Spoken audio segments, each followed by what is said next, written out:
That my best friend. She a she don't need no nigga on the dance floor. She had 2-3 drinks. আসসালামু আলাইকুম viewers, চলে আসলাম Messi নেইমারের photo editing video tutorial নিয়ে। তো আপনারা এই ধরনের ফটো অ্যানিমেশন ভিডিওগুলো আপনারা কীভাবে বানাবেন, আপনার বন্ধুদের সাথে গ্রুপ ফটো তোলা ছবি দিয়ে কীভাবে এভাবে এক ক্লিকেই আপনি এই ভিডিওটা বানাবেন, সেটা আপনারা আজকের ভিডিওতে দেখাবো। তো ভিডিও শুরু করার আগে একটা অনুরোধ, যারা এই চ্যানেলে নতুন দর্শক চ্যানেলটি সাবস্ক্রাইব করে রাখবেন এবং ফেসবুক পেজটি ফলো দিয়ে রাখবেন। তো চলুন গাইজ, কথা না বলে শুরু করা যাক। তো এখানে আমি সরাসরি গুগল ক্রোম ব্রাউজারে চলে গেলাম। তো এটা আমি গুগল ক্রোম ব্রাউজারে দেখাবো। তো আপনার ফোনের যে কোনো একটা ইন্টারনেট ব্রাউজার থাকলে হবে। তো এখান থেকে আমি সার্চ বারে একটা লিঙ্ক কপি করে রেখেছি, সেই লিঙ্কটা এখানে পেস্ট করব।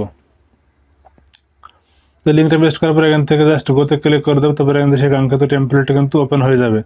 তো দেখেন এখানে কিন্তু টেমপ্লেটটা ওপেন হয়ে গেছে। তো এখান থেকে দেখতে পাচ্ছেন যে ইউজ টেমপ্লেট যে বাটনটা, আপনারা এই বাটনে ক্লিক করে দেবেন। তো আমি এখান থেকে বাটনে ক্লিক করে দিলাম।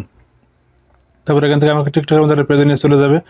এখান থেকে টিকটকের মধ্যে একটা পেজে নিয়ে চলে এসেছে। তো এখান থেকে আমি এই যে ইউজ টেমপ্লেট যে বাটন, সেই বাটনে ক্লিক করে দেবো। তো এখান থেকে এই বাটনে ক্লিক করে দিতে এখান থেকে আমাদের গ্যালারিতে নিয়ে চলে যাবে। তারপরে এখান থেকে আপনি ফটোসে চলে যাবেন। তো ফটোসে চলে আসার পর এখান থেকে আপনি আপনার ফোনে থাকা 7টি ফটো সিলেক্ট করে নেবেন, আপনার বন্ধুদের বা গ্রুপ ফটো যাদের, সেক্ষেত্রে আপনি এখান থেকে আমি 7টা ফটো সিলেক্ট করে নিচ্ছি। তো 7টা ফটো সিলেক্ট করে নিয়ে গেলে এখান থেকে নেক্সট বাটনে যে দেখতে পাচ্ছেন, নেক্সট বাটনে ক্লিক করে দেবেন। তাহলে এখান থেকে কিন্তু ভিডিওটা খুব সহজে সুন্দরভাবে এডিট হয়ে যাবে। দেখেন ভিডিও কিন্তু এডিট হয়ে গেছে। তো এখান থেকে এবার কাজ আমাদের এক্সপোর্ট করা। তো এখান থেকে উপরে যে এক্সপোর্ট বাটন দেখতে এক্সপোর্ট ক্লিক করে দেবেন। তাহলে এখান থেকে নিচ থেকে একটা পপ ওপেন হবে। তো ভিডিওতে যেহেতু ওয়াটারমার্ক আছে, ওয়াটারমার্ক ছাড়া যেহেতু এক্সপোর্ট করবো, সেক্ষেত্রে এক্সপোর্ট উইথ ওয়াটারমার্ক এই বাটনে ক্লিক করে দেবো। তাহলে এখান থেকে ভিডিওটা কিন্তু খুব দ্রুতই এক্সপোর্ট হয়ে যাবে এবং আপনি সরাসরি টিকটকে আপলোড করে দিতে পারবেন। এখান থেকে আমাকে অটোমেটিক্যালি টিকটকে নিয়ে চলে যাবে।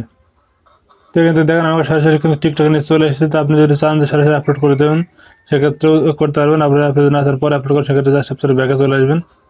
ব্যাকে চলে এসে কুইট করে দিন, অথবা এখান থেকে ডানে ক্লিক করে দিলে আপনার ফোনের গ্যালারিতে সেভ হয়ে যাবে।